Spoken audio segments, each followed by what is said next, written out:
Nicekeymose. Back it down now.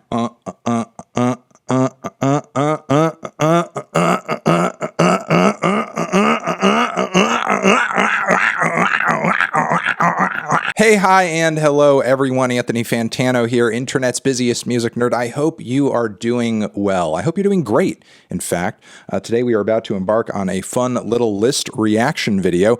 Disney!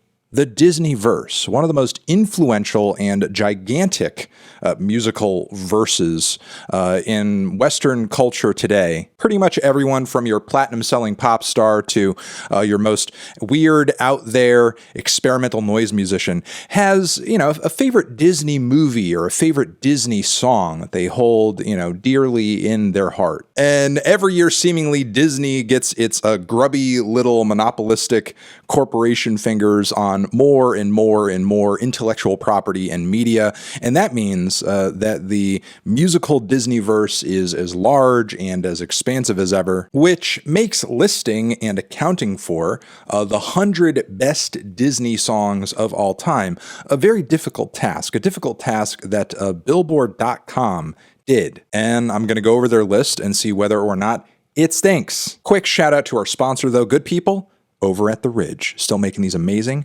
minimalist, fantastic, sleek, and nibbleable metal-plated wallets that fit nicely in that front pocket. They're way better than that disgusting, old, bulky leather wallet that you should get rid of. Hit the link down below, promo code MELON. That's all you gotta know. 10% off the order. Do it. Waiting on a miracle. Okay. Boom. Here is the list. We will link you to the full thing down below. And I'm going to go over the highlights and see, what's great and what's disappointing. First, I will say off the bat, Frozen 2, Into the Unknown. Frozen has to be one of my least favorite Disney franchises. The characters, the acting, the storylines, and especially the music from this franchise I find to be mid, underwhelming, bland, totally boring. I do like that the Frozen franchise does kind of flip the script on, the whole usual prince-princess narrative and so on and so forth. But outside of that, I just don't really think there's a whole lot of artistic merit to Frozen or Frozen 2. And Into the Unknown is probably not the only Frozen inclusion we're going to see on this list. In fact, given that Frozen continues to be so popular, that's probably why it's like the first mentioned out of the gate. He's a Tramp at 97. I mean, I suppose it's not the worst placement, but that's a great song. That's a fun song and really sort of encapsulates, the Tramp character and the distrust that, the lady feels for the Tramp as a result of him being, a bit of a dog himbo. I'm not offended by the placement, under 50, but this just kind of seems like too low on the list. It's a great tune, and I know there are going to be some tracks above this that I'm like, no, this is out of whack. Maybe my personal bias toward a certain era of Disney films is showing here, but I don't know. I think He's a Tramp is a bop. And Janelle Monáe doing the new version of the song in the reboot. Okay, 93, A Place Called Slaughter Race, Ralph Breaks the Internet. Interesting inclusion here. I would put it a lot higher, not only because it's a good song, but on top of it, it's really funny. And it's a very witty satire on, your usual Disney princess song, which there are some very funny and tongue-in-cheek and cool satirizations and lampoons of, your typical Disney storylines in the Ralph franchise. And, again, obviously that's being celebrated with the inclusion of this track, and with it being so good at that, I think it could have landed higher, maybe even like a top 50 cut. I don't know, just my personal opinion, but I find it to be a more interesting song than, some of the live action Disney stuff we're seeing here. Strut, Cheetah Girls, Camp Rock 2, wouldn't change a thing. Also the Lindsay Lohan little pop punk track on Freaky Friday, which, come to think about it, I think the current state of pop punk is probably like hugely indebted to a lot of the Disney friendly pop punk that, we were exposed to through the 2000s. Nice to see the Goofy movie get a nod here. That's cool. I think a lot of the tunes in those films are pretty dated and very much couched in, 90s and 80s pop and contemporary R&B vibes, maybe even a little bit of a New Jack Swing, that sort of thing. But they're still fun fun songs. I think A Goofy Movie is a great movie, but the film itself has aged a lot better than the music within it. One Little Spark, Journey into Imagination with Figment. How many people today even remember Figment as like a Disney character? I mean, I do. I remember Figment, and cool that the blurb here mentions the amazing Eric Idle. But like, do I see this song now as like an essential piece of Disney's lore? Better than He's a Tramp? Not really. Ooh, Surface Pressure. That's a new one there from Encanto. Actually, I think Surface Pressure is okay. I like the concept. I like the topic of the song, but the singing and the kind of, very contemporary beat in the background, I think is just not the best aesthetically. I sort of see this track down the road as becoming dated as new musical sounds and trends kind of take hold. And if you are going to include Encanto in this list, I better see Waiting on a Miracle in the top freaking 50, or there's going to be hell to pay. Just Around the River Bend, Pocahontas really could have been higher, honestly. A lot of those Pocahontas songs, underrated bangers. Send It On, Disney's Friends for Change. Look at these queens, man. Look at these queens. Look at these queens in the formative state that they're in, like just poised to take over the pop industry. Just kind of goes to show, again, how hugely influential to the world of pop and mainstream music that Disney has been and proves to be. With more time. Phineas and Ferb, Simp, Squirrels in My Pants? It's a funny little segment, but like, is it better than everything we've seen and heard up until this point? I'll take the Lindsay Lohan pop punk over this. Everybody Wants to Be a Cat, the Aristocats. I mean, I suppose if you were going to do an Aristocats track, it would be that one. I just don't think Aristocats stands out as like a significant Disney film, frankly. It's better than some of the stuff that Disney has released as of late, but it's only through that comparison that I think it kind of stands out. Like when you compare it to everything that they did through the 70s, through the 80s, through the 90s, it's on the lower rung. The Unbirthday Song, it's a silly little banger. I mean, there might not be a whole lot to it because it's, just kind of like a crazy little way of them trying to, paint the personality of a very kooky character in Alice in Wonderland. But, still, I think a pretty essential piece of the Disney musical canon, even if it's not like this huge, overstated string back ballad, something like that. Poor Unfortunate Souls, The Little Mermaid. Not one of the biggest standouts from the movie, but with it landing this high, close to 50, I imagine the other cuts from the Little Mermaid franchise are going to land high, super high. And, also kind of guessing here that we're going to see a lot of a Little Mermaid love, given that the live action version of the film just came out. Yes! Oh, man. I mean, if this was my list, I would have put this higher, but the Chip and Dale Rescue Rangers theme, Chip and Dale Rescue Rangers, Chip and Dale, like, gotta be in like, if this was just Disney show theme songs, Disney TV show theme songs, got to be in the top 10. Also, Magic Moment, the rapid fire chip and yeah, it's amazing. It's incredible. That repetition just buries itself into your mind like a brainworm. And yeah, this brainworm has been consuming at all the gray matter in here since the 90s for me. 57 Lava, released as a Pixar short film along 2015's Inside Out. Okay, I've seen Inside Out, but I've not seen this little short film. A lonely volcano spends millions of years in the middle of the ocean. Okay, I'm sorry, pause. I need to hear what the hell this is. If the song is landing this close to the top 50, it better be a banger. Hyundai Tucson versus Honda CR-V. Hyundai Tucson. Okay, all right. It's mid. It has no business being anywhere near the top of the list. Lyrics are too on the nose. The ukulele bits are too repetitive and annoying. The vocal performance is okay. What is this doing here? We're kind of fumbling the bag here because we're getting Lava 2014 and now King of New York from Newsies. I'm the King of New York. Like, really? Seriously? Really? The accents on the song are so annoying. And look, it's not that it's a terrible track in general. It's just landed here far above a lot of stellar classics. 54, Yo Ho, A Pirate's Life for Me. Banger. Banger. That one sticks in your head instantly. Classic. Toy Story 2, When She Loved Me. Not my favorite song out of Disney, but honestly, the scenes that play, like the montage that plays alongside this song, fucks me up. Completely wrecked, obliterated. Like I'm just a mess. How Far I'll Go. How Far I'll Go, Moana 2016. That's a bop. Multiple melodies from the Moana soundtrack haunt me. This is one of them. Belle. Beauty and the Beast. Belle, Beauty and the Beast. That's a good one. If Belle is landing this high, you're probably also going to have, Be Our Guest, Be Our Guest. That one's going to land super high. I'm imagining we're not going to see Gaston. We're not going to see Gaston on here, which is kind of stinky. I think that is one of the better like Disney villain bops out there. Definitely would have been cooler to see that than like, another camp rock song, but Dumbo, Pink Elephants on Parade, classic. Hakuna Matata at 40. This is a top 25 Disney song, period. At least, at the very least, if not a top 20 song. At 40?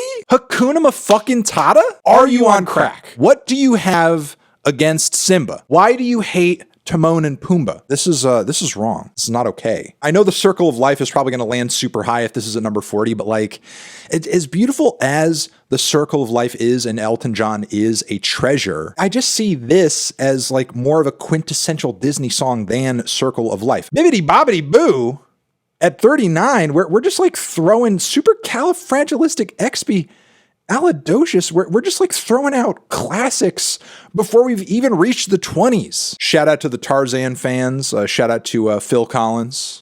Phil, he's no Elton John, but he did leave his mark on the Disney soundtrack world. That's for sure. Lizzie McGuire movie, just not really my tempo or kind of era of Disney films, honestly. You've Got a Friend in Me, Toy Story. Even at 29, I think a little underrated. You got a friend in me. Like, Toy Story is one of the biggest cartoons, one of the biggest franchises to come out of the Disney canon, and that song defines the entire freaking franchise.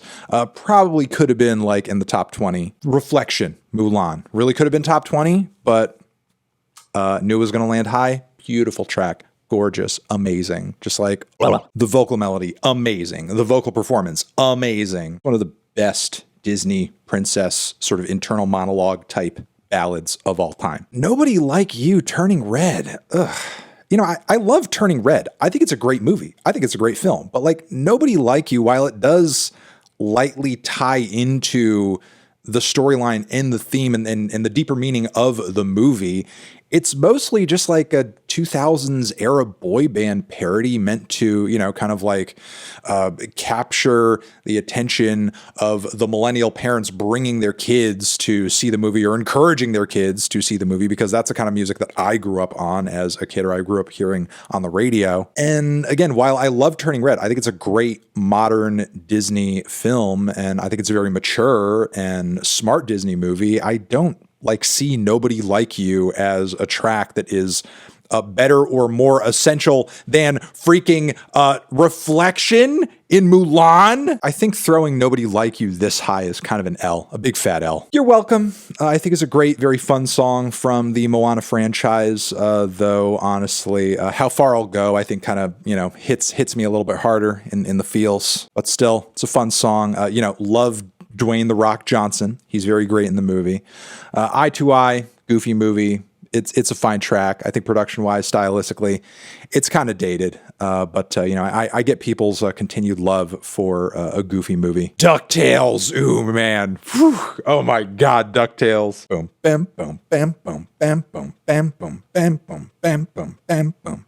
Life is like a hurricane. Even just the bass line and the keys of that instrumental, just sans lyrics, just haunts me, just embedded in my DNA. Remember Me Coco? Obviously not like, a huge, gigantic, super instrumentally ornate Disney track, but like him singing with the grandma, I think one of the most emotionally destructive moments in any Disney franchise ever. Yeah, just like watching that scene, watching that sequence just isolated by itself, it's so emotionally devastating every time. I'm pretty sure it shortens my lifespan. We don't talk about Bruno. I'm guessing because this is like the scene is the banger from the Encanto soundtrack that we are not going to see Waiting on a Miracle, which is sad because I do think that is one of the better kind of Disney princess solo song monologue moments in the entire Disney film canon.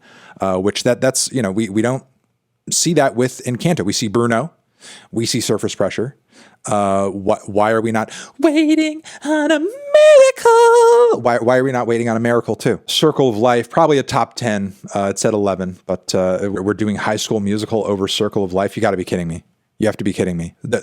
There's no possible way that any song from any High School Musical movie is more essential and meaningful and powerful than Circle of Freaking Life. What are you doing? This is a joke. I mean, I get that we can't just ignore High School Musical as a franchise. It is a very essential and profitable part of, the Disney verse, but better than Circle of Life over Lion King? Call me old, call me biased, call me whatever you want to say.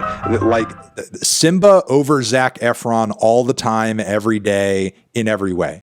Spoonful of Sugar, really going to the past with a banger over here. It's true. Probably is a top 10 Disney tune. The Climb, Hannah Montana, again, not my era, but it is a pretty powerful little ballad there. Some country rock fusion.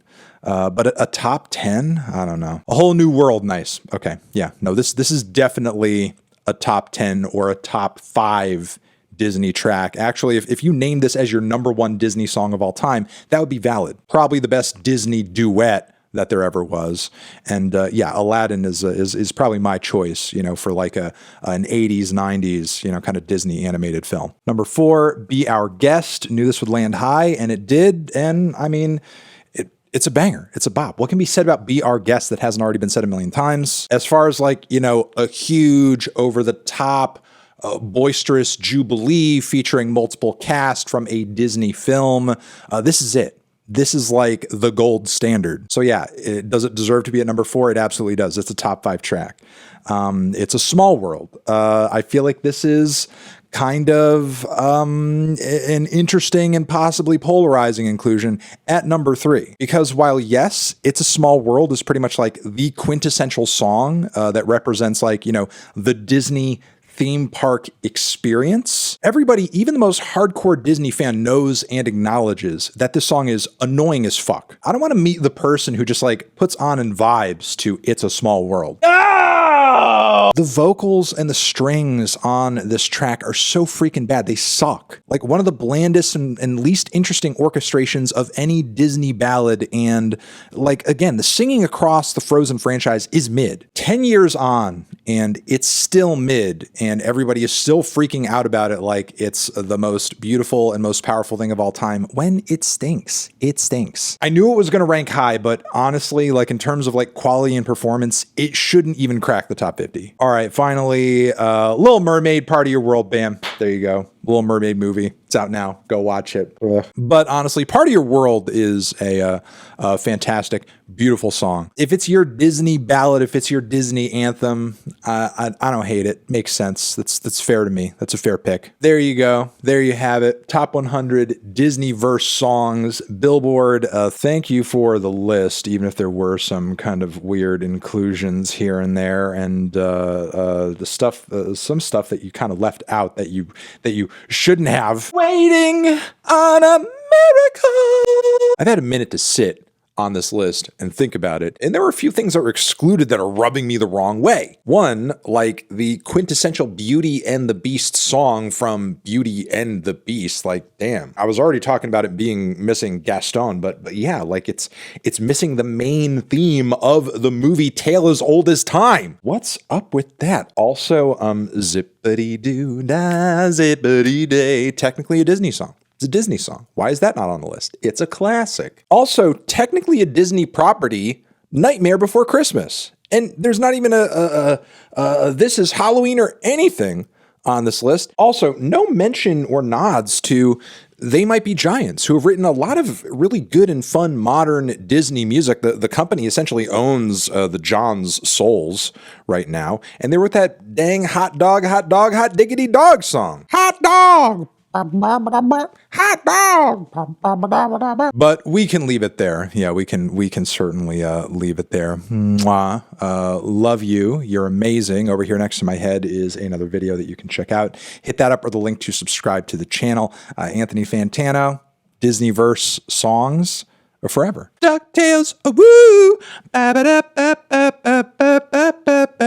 DuckTales,